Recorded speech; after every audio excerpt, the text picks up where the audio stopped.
In my crumble opinion. Hello, my little cum lovers. Oh my God, I said cum lovers. Crumb lovers. That's crazy. Wow, you're so crazy. Hello, my little crumb lovers. Before we start shooting some rope, I want to have I have a few announcements. Shooting rope. That's what they you say on Twitter. Lovers do. I think. Yeah. You can listen to us anywhere that you get your podcast. I personally like to listen to it on Spotify. Well, actually, I hate listening to my own voice. But if I wasn't listening to myself, if I was listening to a different podcast, I'd listen on Spotify because you get to jump right back into your Jessie Ware playlist right afterwards. So definitely check out our previous episodes. We most recently released our episode with Militia Skunt. She's sickening. She's dope. She's a former, current reigning drag queen of the year.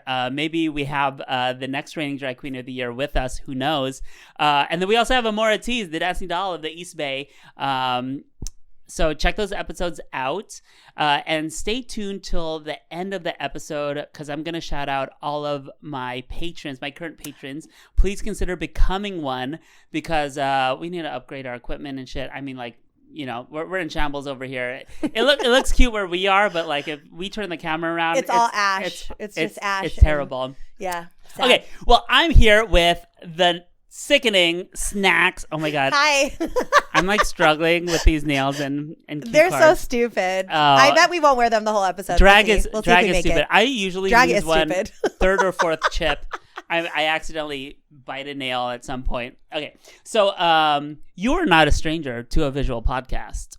You had your own. I did. Talking Snacks with Snaxx. I did. Rest in peace. For now. For now. Tell us about Talking Snacks with Snaxx. Yeah, Talking Snacks with Snaxx was something we started during the pandemic when we had our streaming platform Oasis Arts, which we still do. You can always watch Princess, Reparations, a lot of live drag shows on that platform. But we were doing a lot of content because there was nothing else to do. And I really wanted to do a podcast getting to know people in the community, mostly because I feel like I know everyone really well backstage. I know what everyone's nipples look like and like a lot of butts. But like, I don't know, like, for example, did you know that Vera was a Latin master's major? No, but I did learn it from that episode. Yeah. I also learned that they're also old as fuck like I am. So that's great. That so really old. made me feel seen. They were 37 then, so 52 now? Who knows? I don't know. We've been in this like cycle of pandemia, blasphemia pandemia for ages. So yeah. I'm at least 49 now. Exactly. But yeah, I do hope to bring it back. And I mean, I think your podcast is amazing. And I think everyone should do it. And everyone should connect with other people in the scene because it's fun to like learn about everybody. Not everybody should do a podcast, okay, but I do agree that everybody should connect. Yes. That's actually one of the best things that come out of this. I mean, like, honestly, I just wanted to kiki with people that I admired, but like wanted to get to know better. And I really feel like that's kind of been what's happening. Totally. I'll even like book people I kind of don't like. Oh. And then by the end of the episode, I'm like, I love this person. You're like, wow, so much. I really don't like them. Drop in the comments who you think she's talking about.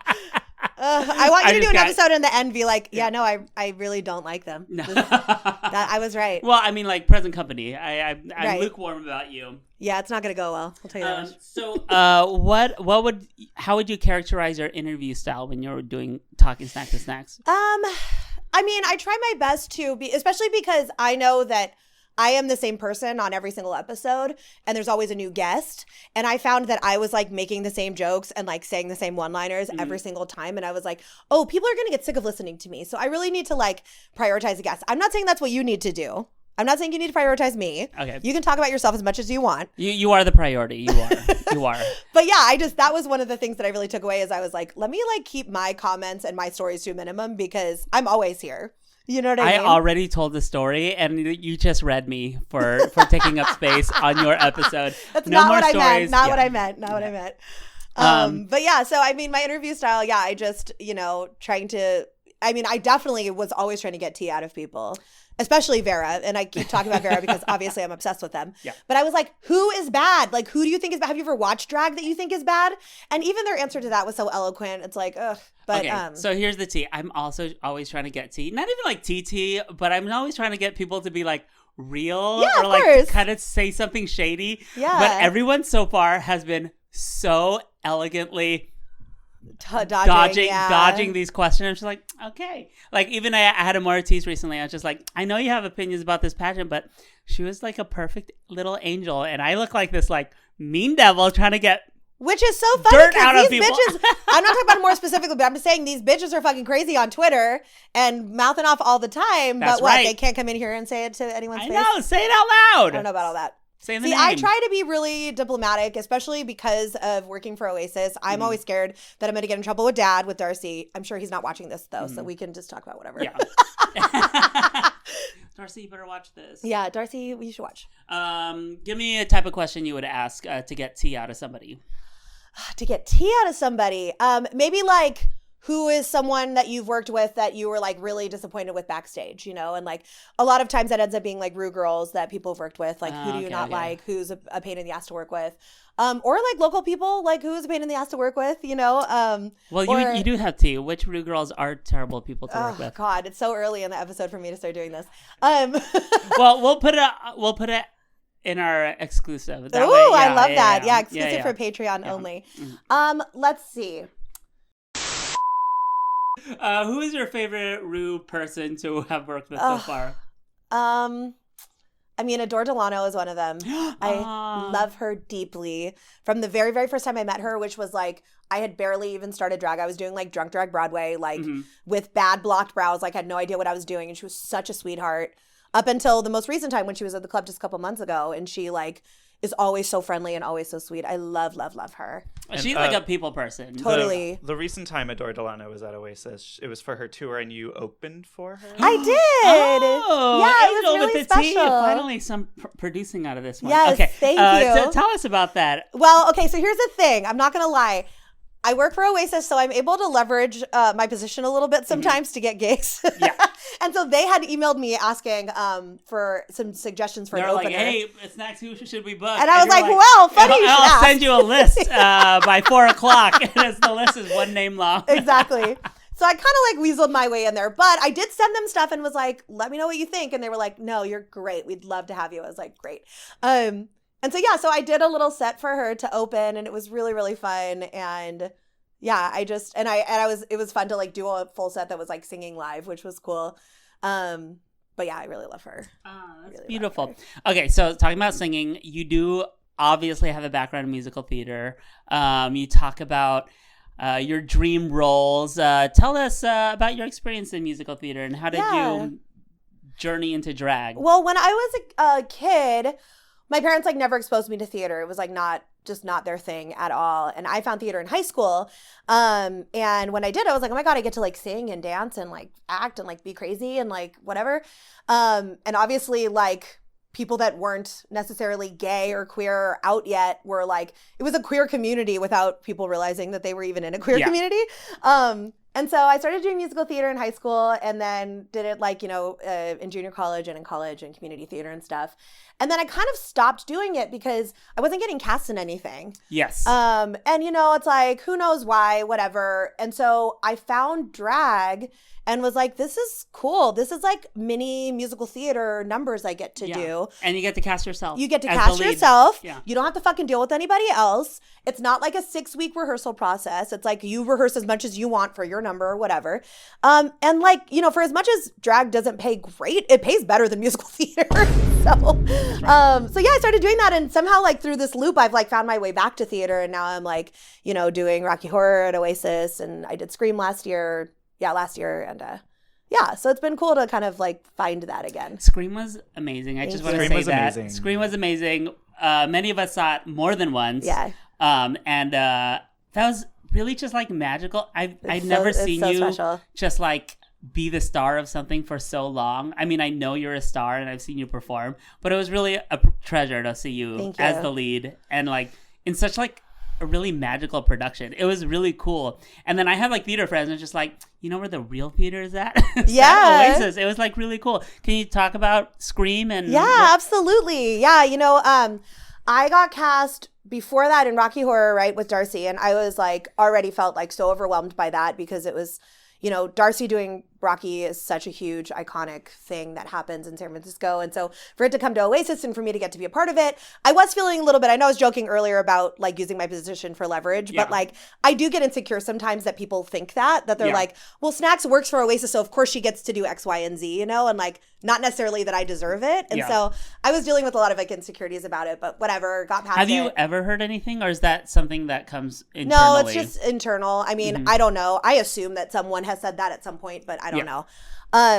So then when I got Scream, I was, again, super overwhelmed because I was like, you want me to be the lead of this show that like Darcy is essentially my co-lead. Like, it was just like, it was really overwhelming to know that they wanted me to do it and that they thought that I could do it. But I mean, that process was so amazing and like truly changed my life in so many ways. Okay. So I'm just going to say, I'm going to get emotional saying this because it's awkward to be so complimentary, but not only were you like really charismatic and fun to watch, and I knew you were like a sickening drag queen and you can sing, but like you're a really good actress. Like the gravitas that you gave your Sydney was just like, I don't know, it just like felt very real, but also like a different side of you as a performer. Thank you. Yeah. Do you think of yourself as an actress? I was really hoping you were going to be a lot more shady on the show, and you're being really sweet. Just wait. You know, I do to some extent. Like, I think of like, it would be hard for me to do something that was super outside of myself. Like, I don't think that I'm like so talented, like, you know, to be like, not at all that I'm comparing myself to like Daniel Day-Lewis, but like someone like that who can like really transform. Like, I don't think I could play President Lincoln. I just don't. I think I could play a really funny version, but like, I don't think I'd be very convincing. But like something like Sydney, where like I care about that movie. And I also just like care about Oasis and I care about 90s music. Like there are so many things about that character that I really latched on to. And like her having a dead mom, like that was like really crazy to like be able to get up there and like talk about, because I was like, oh my God, my mom's dead. Like this is weird.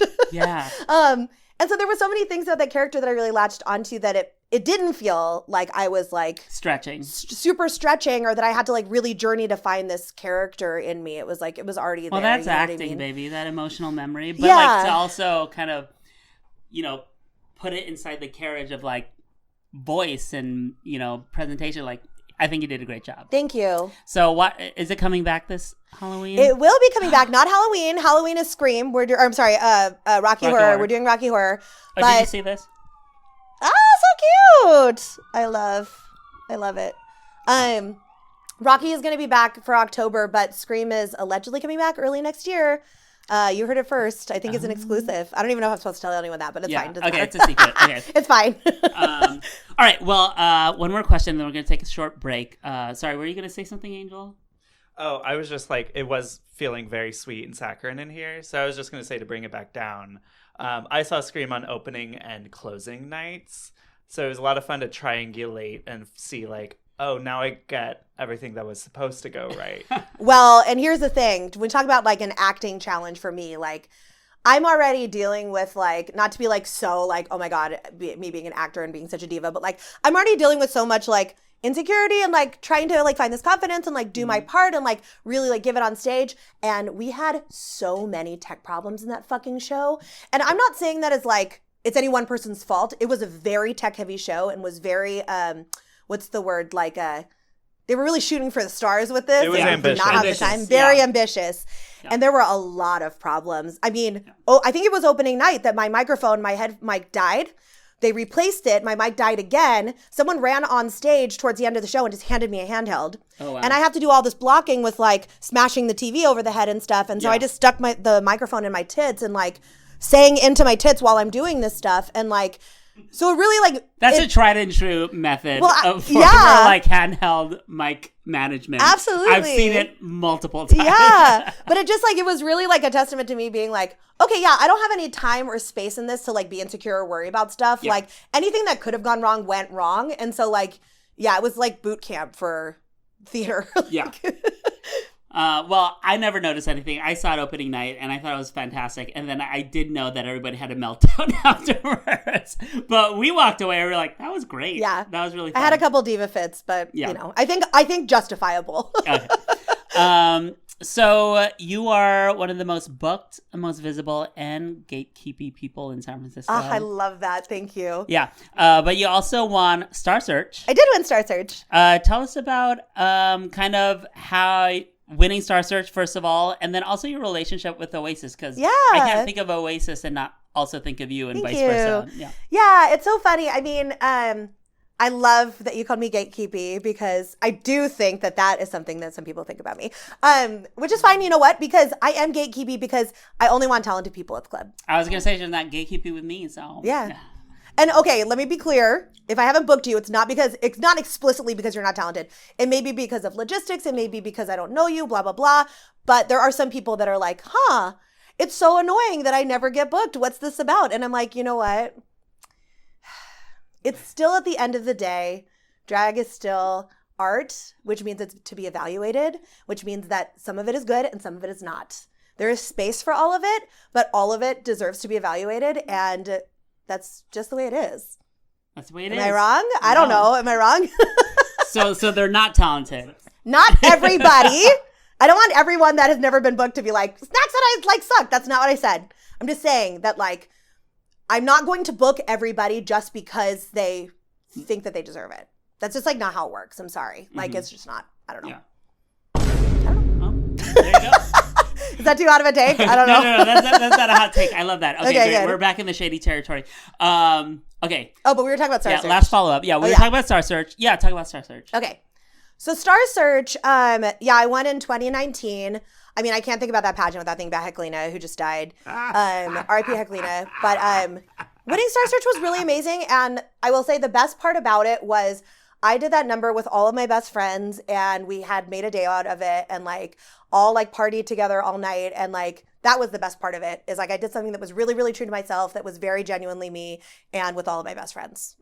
What more could you want besides winning? That was awesome, you know? Yeah, and you made a lot of people cry backstage. Yeah. I like to do that. You know? You broke some people down. People had a lot of aspirations that you crushed with I didn't mean it with like a giant that. piece of pizza. Oh yeah. I meant being emotionally moving. I didn't mean hurting people's feelings. I mean that too. You crushed people with affect, you know? Yes. Totally. That was really a monumental win. I was really privileged to have been there that night too. Oh my god, I need to stop fangirling. I was there because I was in Crystal Geyser's number. Oh yeah. Yeah, and I was it was a poop number. There was a giant. It was. I remember that. Yeah. I remember. And then I also saw Lisa, and then I had no expectations for your number. I mean, I knew you were gonna be good, but when we watched it, Celeste and I turned to each other she just won. It was it was really good. Thank you. Yeah. Yeah. That was a really crazy day. And I mean, it meant a lot to me. That pageant meant a lot to me, and winning that pageant meant a lot to me. And I get scared sometimes that I'm did I peak? Was that, am I going to do anything cool like that again? And I guess that's part of my stress about Drag Queen of the Year. Yeah. You didn't scream. I mean yes. Yeah, sure. Yeah. I guess I meant other pageants. Yeah. Well, I mean, we're going to find out. Okay, we're going to take a big break. We're going to talk more pageants. And, stay tuned, because I'm here with, the god. I need to stop fangirling. Oh, my God, I'm so excited. I'm really not that great, you guys. I'm not really not. This is going to be fun. This is going to be so fun. This is a good time, everyone. Speaking of good times, welcome to Queers on Dice. It's a fucking dragon. I'm sorry, Captain. Was that a below job or blow job? We're gay. Do you get it? Did you figure that out yet? Gay.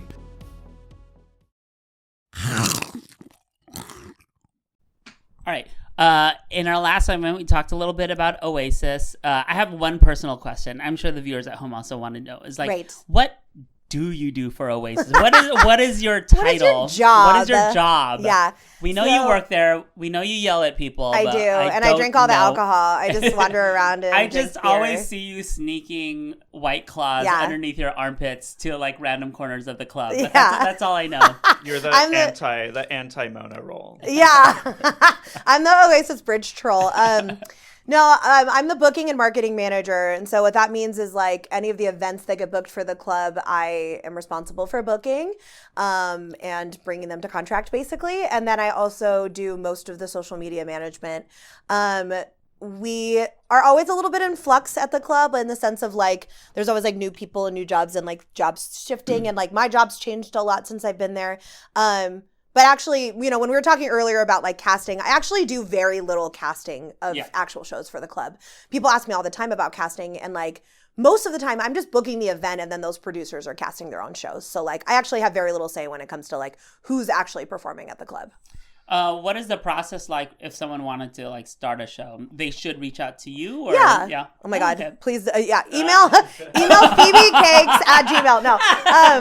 Yes. Reach out to me. Edit that right out right now. Yeah. Here's the reality. Oasis is really expensive to operate. And so we really try to find a balance of like, I always want to bring in community shows and community performances and performers that are loved in the community and foster them to have, you know, new works at the club. But the problem is that it's just so expensive to operate that we oftentimes have to book acts that are already exist and already have a following, you know? And so it's kind of a delicate balance. That's why Holotite's there so much? Oh my God, girl. They are there 4 times a year, just like any of our Friday night parties, except for reparations, which is once a month. Okay, yes. I'm kidding. I know. I love Holotite. Yeah. Yeah. But yeah, it's just funny. Most of our Friday nights, you know, it seems like there's a lot of Fridays in the year, but there really not. aren't. No. Like our Fridays get booked like at the beginning of the year, basically. There's like, and that's just like our core parties that we have all the time doing quarterly, which all of them are disappointed about. All of them are mad at me because they want more Fridays. And I'm like, I can't accommodate anymore, you know? You could petition the governor to turn like another day into a Friday. Yeah, that's true. Yeah. Or people could get their fucking shit together and come out on a Thursday night. You know what I mean? No. San Francisco's kind of sleepy. Like, not all the time and not everywhere. Like, people come out to stuff, but like, it can be kind of tricky to start a late night party on a weekday. Yeah, it's just sure. hard. It's hard. Yeah. So not to spur, actually, just to go back a little bit, you mentioned Heclina. Yes. You can't think about the Star Search without thinking of Heclina, and you mentioned her at the beginning. I mean, you had a very touching number at a recent Princess. Are you in a space to talk about that number and your relationship with Heclina? Yeah. Yeah, I am. You know, Heclina's a really difficult person, and I respect very much anyone who is looking at all of this memorial stuff and being like, what the fuck? She was such a bitch. Like, I don't understand why everyone's celebrating her. Like, blah, blah, blah. Look, there's space for everyone and their individual relationships because I'm not going to sit here and pretend like she was always the most easygoing person. And my memory of her is not that, oh, you know, Heclina was so kind and generous and warm. Like, that's not who Heclina was. But you can't deny the impact that she had on drag at large. Yeah. You can't deny it. You can't deny the work that she did and the lasting effects of the community that were her legacy.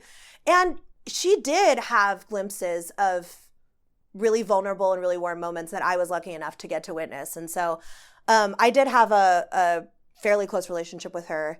And I do consider myself pretty honored to have gotten to know her and have gotten to be in her circle at some point in her life. So. Oh, that's beautiful. Yeah. I also am like Nikki just sat here, and we actually fought about Heclina a little bit. She felt like Heclina wasn't funny, and I thought that Heclina was one of the most hilarious people I've ever seen. My other hot take was Heclina's not funny, and I believe everyone should agree. I disagree with you. Actually, what? I'm a Heclina stan. I'm going to say it. I'm a Heclina stan. So we went back and forth a little bit, and after Heclina died, Nikki's just like, we have to erase all of the anti-Heclina. Oh my gosh, how funny. Totally. She was kidding, of course. Yeah. But what I also love about what you just said, but all the memorials that people have like put out on social media is that like they do kind of look at Heclina as a three-dimensional full person. They haven't flattened her out. Like people say like she was difficult to work with, or she was hard, or she was problematic. But like her impact is kind of like lasting. And I mean, I get to speak for myself. Like I came into drinking age at like 2006, 2005, 6. So 2006, 7, 8, I was out every single Tuesday watching T-Shack, and it was so formative for me. And I see kind of like how that show also reverberates in all kinds of like areas of drag in San Francisco. Yeah. So, I mean, I didn't have a close relationship with Heckelina, but, you know, I idolized her. Totally. And, yeah. Well, and it's like, it's also funny because, again, it's like, I agree. I think, you know, both things can be true. You can find someone really frustrating and be really mad at them and be really like unhappy with a lot of the choices that they make or the things that they do, and also still respect them and respect their talent and respect like what they do and value them, you know? And yeah, for Heckelina, it's like, there's so many people that consider her someone who's super gatekeepy and someone who's super unwilling to like, you know, be inclusive. But then you look back and you're like, where were cis females allowed to perform? At T-Shack. Like all of our like Phonique, Trixie Carr, like all of my like idols in that sense specifically, like there was never a question about that being okay, you know? And so it's like, there is a sense of inclusiveness that she provided, which sounds kind of crazy, but it's true, you know? So I don't know. It's just complicated. I mean, so complicated. You took, I wrote that down actually. You took it right off my postcard. No, definitely. I read all your notes in advance, you read all so my I could notes steal all your ideas. No, definitely. That's very true. Like when I started going to drag shows, I only saw what was then called like faux queens or bio queens. Sure. Like I'm glad we walked away from those terms, but like people that identified as women outside of drag, like at T-Shack. Have you experienced, you know? Can you speak to that discrimination against, you know, have you experienced that as a performer? I find it so rare now. I mean, I've been doing drag about 6 years, which isn't that long, but like, I feel like drag like really ages you really quickly. Yeah. I feel like anyone who's been doing drag, it's like, there's so much turnover and there's so many new people all the time that like, by the time you're at like 6 years, I feel like I've been doing drag like for an eternity already. And so when I started, I would get a lot of questions of like, are you a real woman? Whatever the fuck that means. Or like, you know, just like, oh, are your tits real? Like very invasive body questions and like questions about like me doing drag. Rosie Petals, one of her favorite things that she always says to me is that allowed? Because one time when I was performing, she overheard someone in the crowd be like, I think that's a girl. Like, is that allowed? And it's like, allowed to who? Allowed to what? And so every time Rosie sees me, she's like, is that allowed? And so that used to happen a lot more. Now I very rarely, and also like that happened a lot when I was like performing in Alameda and like in the East Bay, like, you know, like out that way. And it still happens sometimes, but very, very rarely now. And mostly it's like people are trying to overcorrect and do that. Like, should I call you a drag queen? Like, should I call you this? Like, what, like, you know, just like freaking out about stuff. And I think everyone, obviously, whatever people prefer their terms to be should be respected. But for me, I'm always like, I don't fucking care. Just book me, pay me, like, call me whatever you want. I don't care. Okay, there you go. Yeah. Call her whatever you want. Call me whatever you want. I don't care. Last question. What's your relationship with Darcy? You two are besties. Darcy is like my dad in so many ways. So many ways. He and I, you know, I started as his personal assistant. I've worked for him longer than I've been doing drag now. We drive each other absolutely crazy. He will call me on being a sour bitch all the time. He gets mad when I tell him no about stuff. But we have a really close relationship, and it's a very unique relationship. And I think like, you know, I talk about him a lot in therapy because it's like, it's really complicated when someone you work for is also someone you're so emotionally close to. Yeah. And it's tricky because I don't ever want to sacrifice any of our friendship for professionalism. Yeah. But it can get tricky when, you know, those things are both happening at the same time. What are some of the problems? You know, like, I'll be really sappy with him about something and be like, I really want to help you with this thing that like is not really my job description or not really like in the lines of that, but like I want to help you. And then sometimes he'll ask me for help for stuff and I'm like, that's not my job. Like ask your assistant to do it. Because I'm not technically his assistant anymore. And so it's like, yeah, that thing of like trying to set healthy boundaries for yourself and like for your relationships with people. But then when you love someone and you care about someone, you just want to do stuff for them. And so, and I know that like it goes both ways, you know, and so I don't know. It's a very complicated relationship. Stop talking about me and Angel. Oh my God. Right? Yeah, but it's true. And with drag, it's especially weird. Yeah. You know, because it's our job. And I think, I mean, I always think of you as someone who takes your job very seriously and like is very professional at drag like all the time. And not like in a weird stuffy way. Like you have fun, like you're definitely not a goofball, weird like whatever. If I ever take it too seriously, then it's just like I don't want to do it. Totally. Yeah. But like I always think of you as someone who takes their job very professionally. But like it's still drag at the end of the day. So it is silly. And you do get drunk and say stuff or fuck somebody or do something that you maybe shouldn't have or whatever, you know? And so all those lines are always blurred, I feel like, for anyone that's in this scene. And it's just kind of figuring out how to navigate that. Yeah. And we're all, you know, big fags that want to cry and be emotional. And so, and obviously need a lot of attention and support and reassurance. And so, all those things are all happening at the same time. It's crazy. Well, let's take another short break, but before we take a little break, let's show our nails off. I don't think my camera is good enough to like actually pick it up.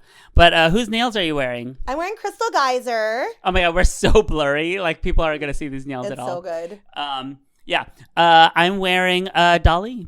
Oh my god. Oh, I know. I need a pair of nails from Dolly. I feel like their waiting list is like. I mean, like long. I love both of them so much. Totally. Like they really put art into our their fingertips. Whole pussy. Yeah, like their whole pussy. Their whole nussy. Bussy? The whole nussy? Nussy. Oh, nussy, I get it. Yes, exactly that. Yeah. Very that. And I never wear nails. It sounds like you don't usually wear nails either. I usually don't wear nails either, but we do it for the camera. We're doing it, yeah. All right, short break. Oh. Wait. Just before the break, real quick segment. This is going to air after the RuPaul's Drag Race finale airs. So I want we can place our bets or whatever. Okay. Who do you think will have just won? Ooh. So it came out like 3 days ago as of when this is airing or whatever. Okay, so sorry, we're like so blurry right now. Oh Jesus, I hate this fucking camera so much. Please subscribe to my Patreon. Help her out. Help me out. Help Okay, her. here we are. Okay, so here's my analysis.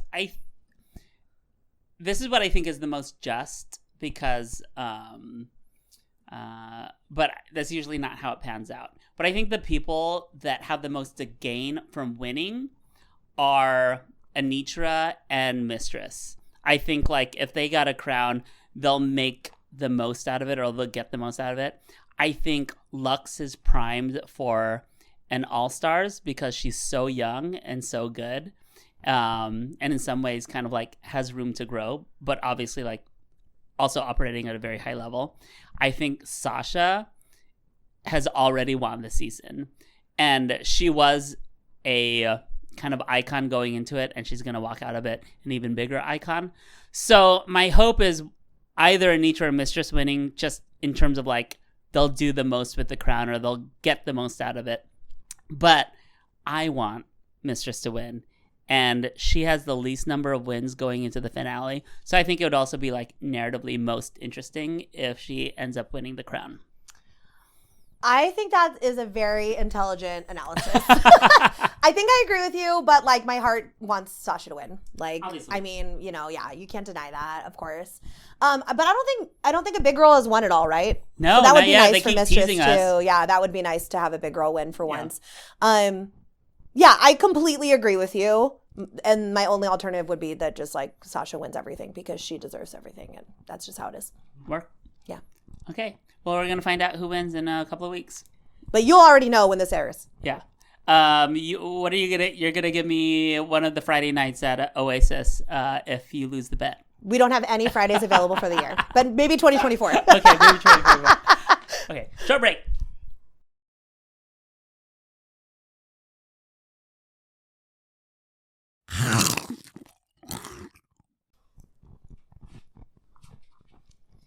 Welcome back. I'm here with Snaxx. If you're just tuning in, I don't know who watches YouTube videos in the middle of them, so obviously you've been watching from the beginning, but I like to pretend we're on television. Snaxx, I've noticed you haven't eaten any of the snacks we got you, so I haven't. It's because I'm wearing these fucking nails and I can't do anything. It's so dumb. True. It's actually very hard. I also I'm a little paranoid because so when I did Talking Snacks with Snaxx, people would eat like while we were doing the episode, and then it was like really annoying to listen to, especially for podcasts and like if you can't see people. So I'm trying to be thoughtful of the listeners. Okay. Oh no, can we take the time to eat Sure, Okay, of course. sure. I'll have do you need help? a straw. No, I'm good. Okay. One of these belts. I love these belts. Yeah, the belts are good. That was my call. Angel was like, "What Those should are I my get?" favorite. I was like, I love belts. Sour gummies. Uh-huh. Okay, I'm gonna eat it up. I used to work in the movie theater. That's my first job. And I would Ooh, just steal bags of these. what movie theater? Century 25 in Union City. I also lost my virginity at that movie theater. Oh my god, like your penetrative virginity? Sex with a man or with a person with a penis. He is a man also, but I had a friend, really good friend, that used to work at a movie theater. And she told me, it was just like, yeah, people are always blowing themselves. And I was like, how do you know? It's like, excuse me? or blowing each other. Oh, I was like, is that like a thing that happens at the movie theater? Yeah. At the movie theater? What? People are always blowing people are themselves. blowing each other. And it was like, how do you know? It's like, because they come out and they're like crying, but it's like not a sad movie. You know, it's just like all the tears from like sucking. So Of course. But when you're a kid, it's like, where are you going to give hand jobs and blow jobs at? In the movie theater. I'm Back going to to go watch Mortal Kombat with my friends. Fully. Yes. Yeah, totally. What a life. What a time. Oh man. How did sorry? Was it? Are you thinking about blowing yourself in the movie theater? But was it during a movie, or were you like in a bathroom stall? Okay, was it so like I told a the story on coworker? Twitter, but no, I was not working at the movie theater at this time. Okay, But it was before you were that. just a patron. I was just a patron, and I was like, I gotta work here. It was my very first boyfriend. I met him online. This story is so embarrassing. I was 15. It was a Memorial Day weekend, and Shrek 2 had just come out. And we met at the movie theater, and we were like on AIM, like, oh my god, we're gonna fuck at the movies. Like, we're totally gonna have sex. And I was just like, I don't know, like a horny kid, and I was like, We're gonna fuck this a mess. Shrek 2. I was just a mess. I don't know. And so we meet at the movie theater. We go into the bathroom, the men's stall, and we have sex. I sit on his lap. Is this too explicit? Is this a family-friendly show? No, we age block it. We cuss and stuff. That's why we're poor as fuck. No one's watching this show. Well, no one's really going to watch it yeah. after this disgusting story. Yeah. So he's sitting on the toilet. I'm sitting on his lap. I'm like, okay. There's toilets flushing. It's just like the least sexy experience of your whole life. I don't know how long we were in there, but I will tell you we left during the trailers and came back and it was still the trailers. Oh. So, you know how that goes. Can we find? Sorry, what are you gonna say? Like a movie theater hookup like that, but it's not in the theater. It's just No. in a It's in bathroom. the In the bathroom at the bathroom. theater. I don't know. Yeah, I know you said in the back row. You can do anything in I the should back have. row. I don't know what I was thinking. I mean, clearly not anything. Good times. Can we find this person on Facebook later? We can. I'm not going to say his name on here, but I will show you. No, that's funny. And I will tell you, I mean, there's no reason why anyone I know, I think it's fine. He's like a balding real estate agent now. They make money. No, I don't think he has any money. I don't think he's one of those real estate agents. I'm Or gonna maybe he'd drive get hair around plugs. looking at bus stop ads. Oh and my trying- God. Can you imagine? Oh, how great would that be? Oh, okay. back to the show, or back to my questions. So you were selected recently. Sorry, I'm thinking about. Oh, girl, I got plenty of stories for you. Don't worry about it. I wanna go back to Yeah. to Shrek. Let's talk about drag. to drag. Not Shrek. You always want to go back You to got Shrek. chosen for drag queen of the year to compete at drag queen of the year. I did. How embarrassing is that? I know that is super embarrassing. No, so you mentioned earlier you felt like your big fear is like maybe you peaked with Mother or Star Search. This is your big comeback. Are you nervous? I'm super, super nervous. I mean, besides the fact that fucking Nikki Jizz is in this competition. Okay, wait, hold on. Sorry, I don't mean to stop. No, it's Let's okay. roll it back a little bit because maybe people don't know what Drag Queen of the Year is. Oh, What okay. is Drag Queen of the Year? So, see, this is why people are not going to want to listen to this as I eat. Drag Queen of the Year is a pageant that Alaska and Lola LaCroix put on. I believe it's their 4th year doing the pageant, something like that. Last year, Militia Skunt won. The year before that, Tenderoni from Chicago won, but Tito Soto placed second and won several categories. And that was the digital era. And then I think before that was the first pageant. Abora won. Yes, that's right. And so, yeah, so I got selected to do it. I'm one of 8 contestants, one of them being Nikki Jizz, which is very intimidating. And truly all of the odds of San Francisco winning are like high now. I mean, 2 out of 8, that's a fourth. That's 25%, right? Yeah. And you two are the most talented out of the cast. That's really sweet. I think that there's a lot of really talented people in that cast that I'm Miss Congeniality, is that one of the awards that you can win? I think that it's smart to never sleep on anyone.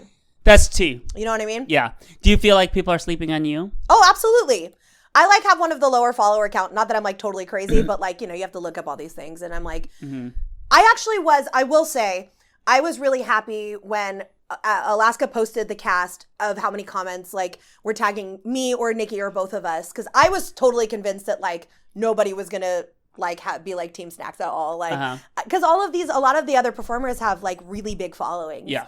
So I was excited that anyone is like excited for me to be in it. Here's the tea about, because I look at your following the same as my following. We have about the same number of followers. And we're always like trying to get each other to like that next K mark, Yeah. But it's just like our followers are like organic and real followers, That's true. So I'm not surprised that you and Nikki are getting tagged and a lot of excitement because I feel like their followers maybe aren't from a pool of like people that are genuinely interested in them as a person. But, Sure. I mean, I don't know. Yeah. That's just a guess. Yeah. No, totally. And I think people like Bon Appetit from Chicago, who I was already a huge fan of. I think the Chicago scene is so like, what's the word? Like just vicious, not vicious in a bad way, but just like they're so about their people and they're so like every single one of them is such an icon that it's intimidating, Yeah. And I think that we have that, but I just think it's just a smaller scale here. You know what I mean? But yeah, I'm super excited, very nervous and super excited. Aside from Nikki, is there anyone else you're afraid of? I mean, Bon Appetit is one of them for sure. Who else? Skin Suit, I think, is like so brilliant and also so hot. Oh God! Oh my God! We should have got blurry you. as soon as we started groaning. Yeah. But yeah, I love Skin Suit so much, and I think they're too. so brilliant and creative and unique, and what they're bringing is going to be so unique. I'm excited. Absolutely, and then. Oh God, I'm so stupid. Charlie, is that his name? The King? Ooh, I don't know. Angel. I think there's. I think so that's bad his with name. names. I follow him on Instagram, so I know what his face looks like. But Yeah. then when I saw the name, I was like, "Who is that?" And then I saw the picture and was like, "Oh shit, they're hella talented and really, really good." And I'm really excited to be competing against them too. So I have this funny little thing. I have asthma. Okay. So my 2 big triggers are spontaneous exercise. Okay. So like spontaneous aerobic exercise. Sure. So if I do like a drag number and I didn't do any warm up, I'll like have an asthma attack afterwards. Okay. My other one's laughing. And I'm like having an asthma attack right now because it made me laugh so hard. That's okay. Do you have your spray? No. Oh, I'm no. notoriously bad at getting it, but that's Do we okay. need like a paper bag for you or something? Are you gonna be okay? I'm not hyperventilating. I'm I don't having an know. asthma attack. You're a drag queen, not a doctor. That's fine. I mean, that's true.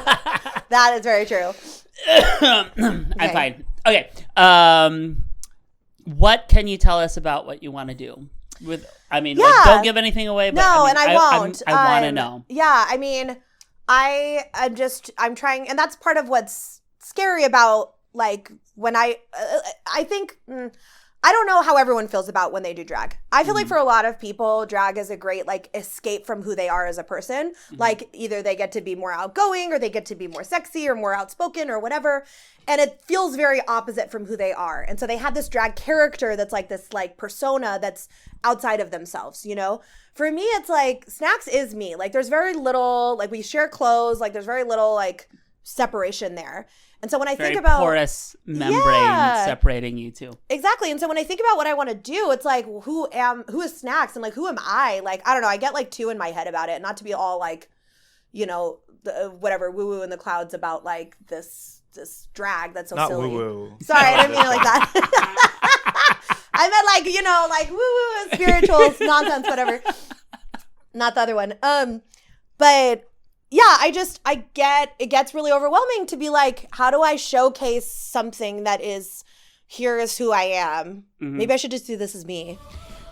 Okay, well, if you That would did be, like, really anything good, I like think. you did with your hairspray number like a couple of weeks ago, like honestly, like you really transformed the space, and I could tell you were doing something you love. Yeah. So if you could just like even like just like half of that magic, if you brought half of what you did there to wherever they're performing this year, I think you're gonna do very well. Thank you. That's really nice to hear, actually, because it can be very overwhelming, and I know you know as a performer, and all of us do in this room. Like, it can just be really scary to be like, I'm just like putting myself out there to be evaluated, especially when people like me sit here and go like, some people are not good and don't deserve to get booked. Like, I take that for myself too, and I'm very hard on myself. And for as much as I'm like, I like that part of my brand is like being drunk and sloppy and kind of like who gives a fuck and not wearing nails or heels ever or whatever. But like, I still do at the core of it, like care about what I'm doing and what I'm putting out there. And so it can be vulnerable and scary. Do you ever get stage fright? Absolutely. Absolutely. Oh my God. I get stage fright more for smaller crowds. Okay. I feel like when it's a big crowd, like it's like people are kind of paying attention, kind of not. People are at the bar, like the music's loud, like whatever. When it's like something that's kind of more intimate, I get more scared because it's like you're literally just looking at people looking at you. Yeah. You know what I mean? Do you get more nervous when you are singing live, or it's about the same? It's about the same. Yeah. When I first started drag, I never ever thought I would ever host anything and never thought I would sing live because, especially being a woman doing drag, I was like, I don't want to like break whatever this illusion is or have people be sitting there thinking, is this a woman? And that distract them from whatever I'm doing. So I was like, I'm only going to lip sync. I'm never going to talk. And then I started talking and I never shut up. And so I love hosting and I love singing live. And I don't really give a fuck if people are like too concerned about what I'm doing up there. So work. Well, I'm excited to see what you do. Thanks. You don't have to say anything more than that. Thank you. But if you need a choreographer, let me help you out. Well, you know I'm lying because Beefcake's already is demanding that I recruit her for help. So okay. So we're going to take another short break. We'll have one last segment, and I'm going to name all you patrons out there. So thank you so much. Yay. Fuck, we're so blurry. I hate this camera. Oh, my God. Please be a patron. Be a patron. All right, this is our last segment. We only have a few questions left. We did try to get some questions from the NGL app, but they're all lame. Someone asked me what my location was, which I'm at Phoebe's, obviously. Yeah, she's here in Sacramento.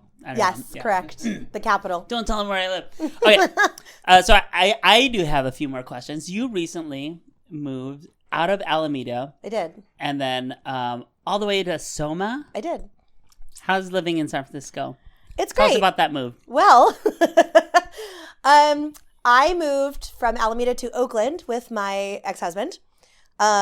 We moved to Oakland together, and then pretty shortly after that move, decided that I did not want to do that anymore. And so you decided. I did. It was, deciding to blow up your whole life is really scary and a really hard decision. But I'm also really proud of myself for being really brave. And I also am happy that me and him are in a place right now where we can still be like friends and friendly to each other. Oh, that's and great. and it's not a situation where we're super resentful or hate each other. And there's a lot of awkwardness, of course, but like overall, I think it's for the best for both of us. And, So is he looking for a roommate? Yeah. I know he's got kind of a huge place by himself. But part of getting Drag Queen of the Year, getting nominated for it or getting to be selected to compete was really affirming just because it was kind of like the first really good thing that happened post all of this. And I was like, okay, I don't know. It just like was affirming that like I'm doing the right thing. And I'm like focusing on myself and like focusing on, I don't know, just being selfish and like doing what I want to do. And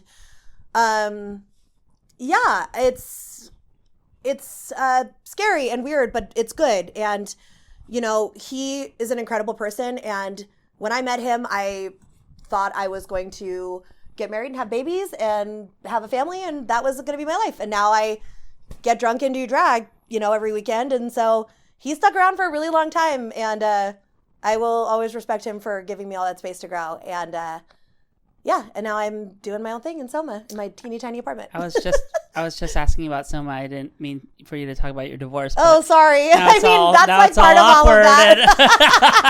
I was just kidding. That's what happened. Yeah. I was actually I had follow-up questions to poke it out of you. Oh, yeah. But you just I mean, I'm kind of an open book in that way. It's hard for me to keep stuff to myself.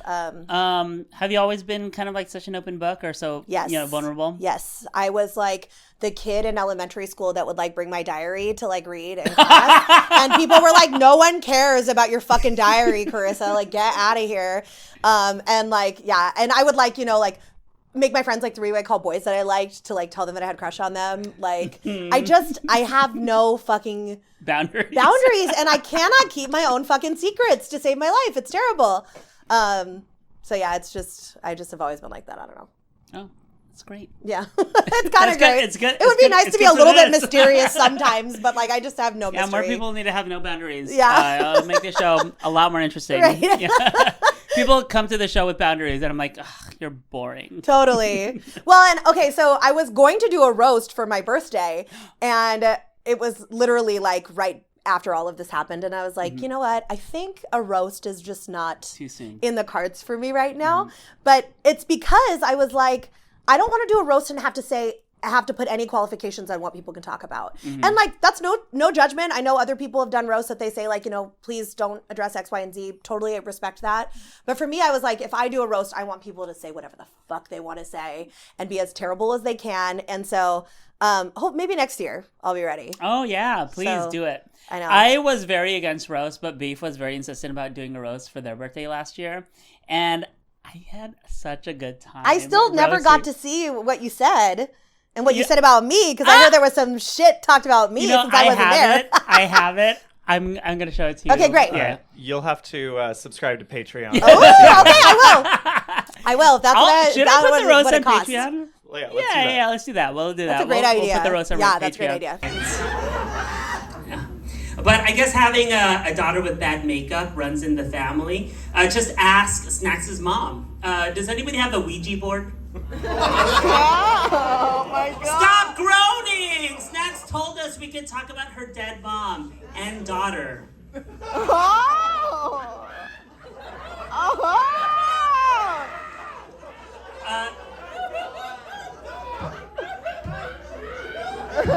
The truth is, I love Snaxx. I love her. I love Snaxx. I'm not being mean. I love her. We're both old as shit, and we both scream more than we sing.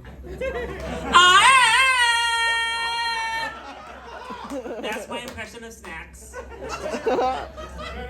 Anyway. You're doing a roast soon, right? You were asked to do. Am I misremembering? Oh, am I doing Shiksa's? Yeah. Are you? I think I was asked.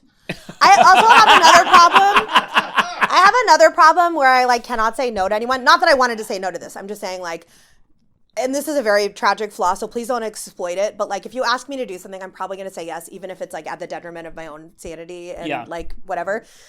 And so I often say yes to stuff. Oh my God, totally. But I think that Shiksa did ask me, but I do need to double check that I wrote it down because I don't remember what day it is. And I was also the one that booked it at the club, and I don't remember what day it is. So it's somewhere, whatever. Yeah. Well, you were supposed to do Beef's roast with me, and then you dropped out. I know. So I was very upset. I failed. But... And I very, very rarely do that. And I hate that I did it for Beef because I love Beef so much. But it was one of those things that's I couldn't just show up and do a number. Yeah. It was I had to prepare, and I was I don't want to do this badly. No, you could do it badly. I don't want to do a roast did it badly, and it served. No, honestly, I heard about that. That's kind of her brand, though, right? To do things badly, right, Di? I'm just kidding. When I think of Mama Celeste, I don't think of a glamorous drag queen. I think of a Teletubby being dragged through Folsom Street. But no, I really wanted it to be good if I did it, and I was just I can't fucking get it together. Yeah, I get that. I get that. So. No, that's also good. I feel like it takes a certain amount of bravery and maturity to bow out of a gig. I think people think oh, they're flaky or whatever, but it's actually it takes so much courage to say actually I made a mistake. Yeah. I can't do it. Well, and there's some people we know that they back out of shit all the time and are not phased by it at all. And I'm like, okay. But yeah, for some of us that like it's harder for it, it is really hard and really scary. And you always get scared that like, I don't know, at least I still, even in the position I'm in or whatever, like I always get scared that I'm not going to get offers anymore, that gigs are going to dry up and I'm like not, you know, whatever. And so it's very scary, but sometimes you have to do it. Yeah. Okay. So Monique recently came out as bisexual. Did you hear about that? No. Oh. Well, in her stand-up special. Monique from Drag Race? No, not Monique. Not Mo. They go by Mo now, Who? right? Oh, Mo Hart, not Mo Hart. Not Mo Hart. Yeah. Oh, Monique.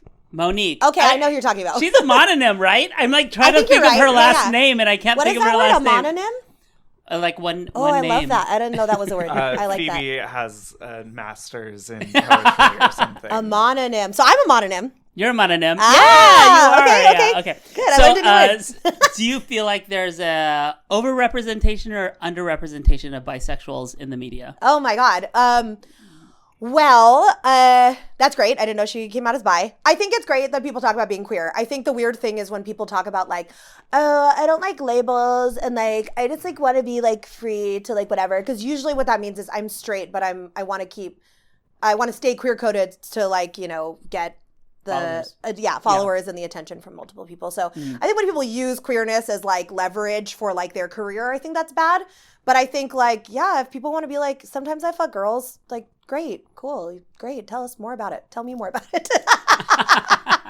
Yeah, I don't know. I definitely wouldn't say there's an overrepresentation. I would say if anything, like these people that, you know, like, what's his name? Harry Styles, for example. I don't know what his sexuality is, but I know that like he positions himself enough with the queer culture that he should be speaking out more in support of queer culture if he's going to use them as, you know, whatever. And I know this is a very sensitive topic for Tito. Tito and I argue about Harry Styles a lot. Oh, really?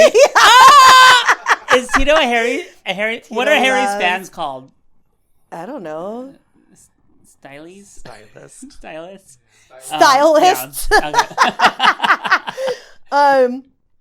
And like whatever, we've hashed it out and we're like on like good terms about it. And truly the song As It Were, I love now because it makes me think of Tito. Ah, that's beautiful. Yeah. But for a long time I was like, fuck Harry Styles, like blah blah. And Tito was like, he's such an icon, like what are you talking about? And so but yeah. Who are your icons? I mean, Beyonce, of course. Adele, Lizzo, of course. Okay, fuck, marry, kill. Beyonce, Lizzo, and Adele.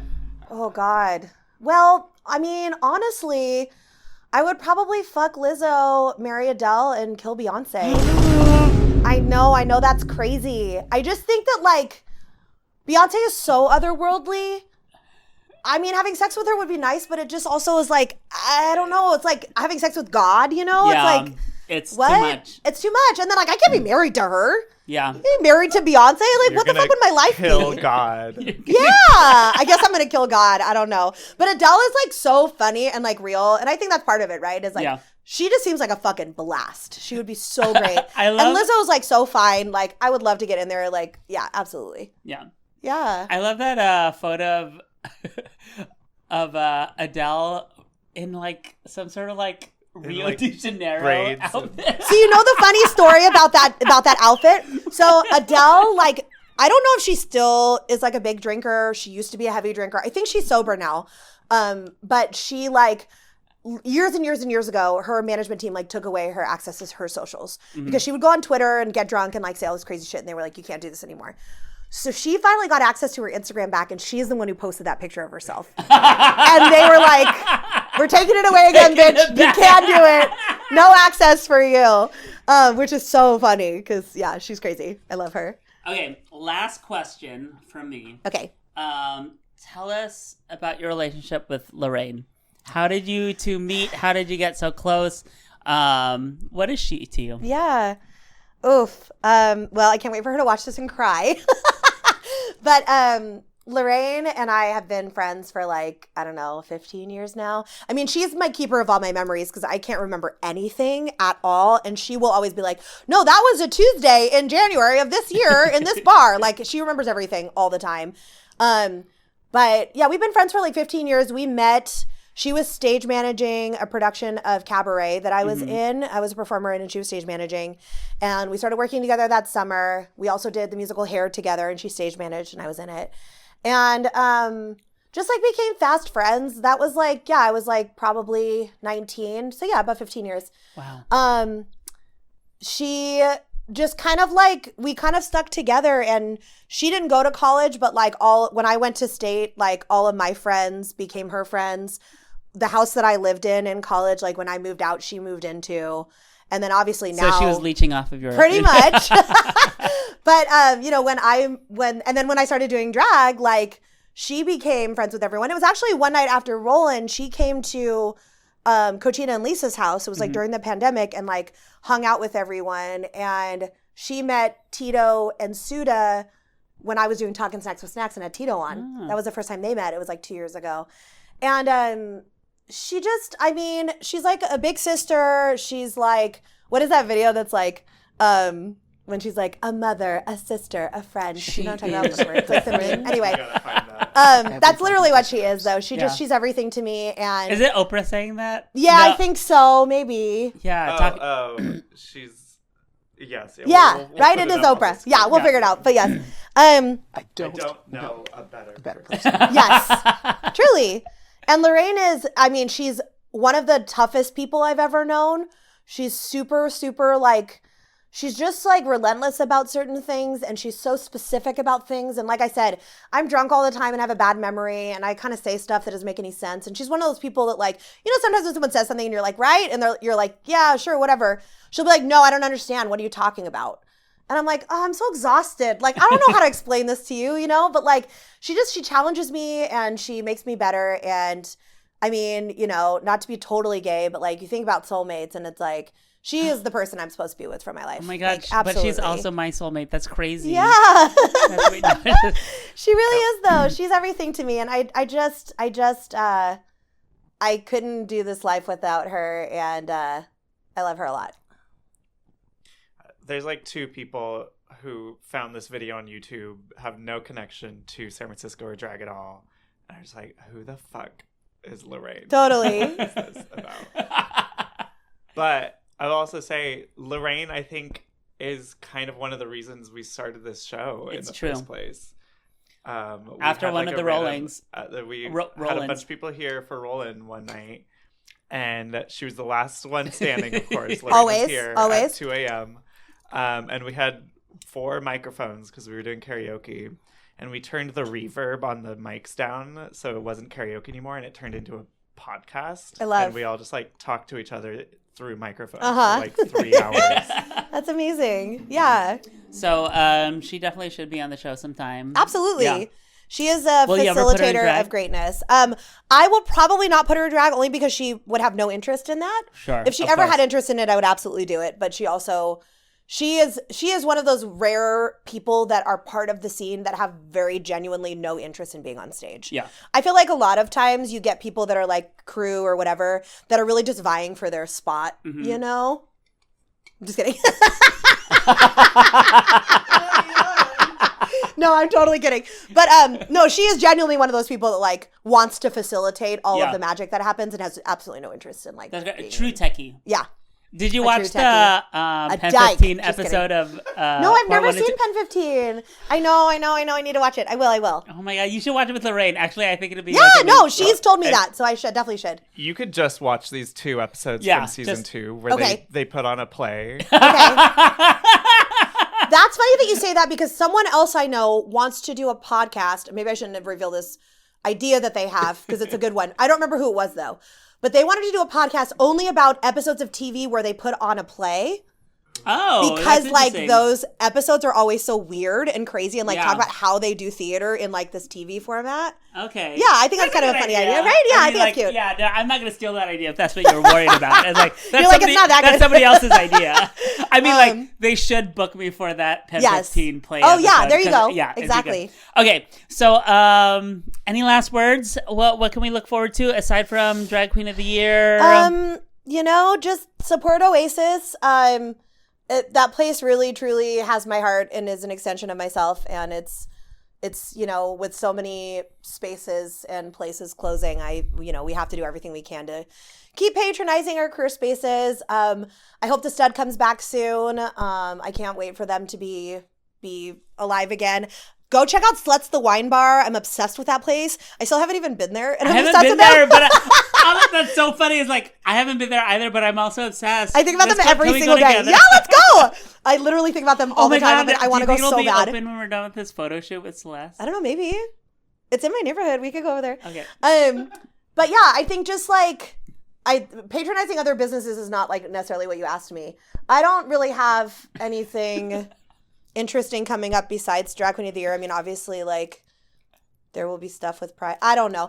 I have a question, actually, Phoebe. Is there anything that you want to say? Is there any, like, thing that you want to, like, reveal on this episode or be asked? Sometimes, like the genie, like, can't be free until, like, someone, like, grants him his freedom. No, I don't like open-ended questions. I like focus, but I go blank. I was like, who has been your favorite guest on My Crumble Opinion so far? Who's been my favorite guest? Not me. Before me. Okay, before you. Honestly, you are, like, I think my favorite. I knew you were going to say that's why I was like, besides me.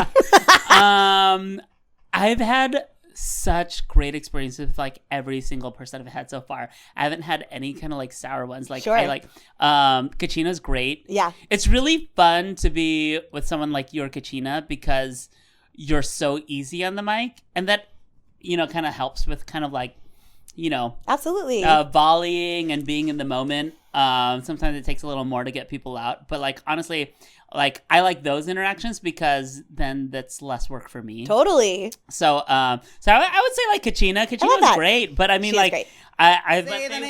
Sally's been like we've been chasing that dragon. She was really great, but also very comfortable on the mic. I don't know. Maybe Sally or Kachina. I love that. Regrettably, I say Sally or Kachina. Actually, having Kachina on the thing has been the best thing for my social media. Oh, I've gained like 400 followers. Oh, wow. Yeah. Holy shit. Okay, good. Well, sorry, you're probably not going to gain any followers with me. No, probably not. Not until you win. Yeah, exactly. Okay. Or I die and you can use this footage. Actually, you know what I do want to say? I do want to plug my show with Jess Tom on the 22nd. I'm opening for a stand-up comic. Yes! I love Jess Tom. No, I love her. Or them, sorry. But, my God. And I think I'm going to that show. So. I hope you are. Okay, great. Cute. Yay. Oh, that's going to be so great. Cool. And then I also want to thank my patrons. Thank you, patrons. Thank you, patrons. Okay, so we have Bella, Chris Hendricks, Nova San Diego, Kai B. Michaels, Raina Terra, and, oh my God, Tara Bull. How amazing. What a we must be group. doing something right if we got Tara Bull. Oh my God. Giving me money. Oh my God. Okay, thank you so much for tuning in to Talking Snacks with Snaxx, aka In My Crumble Opinion. I had so much fun. I had so much fun with you too, baby. Okay, let's just pose and hug. Okay.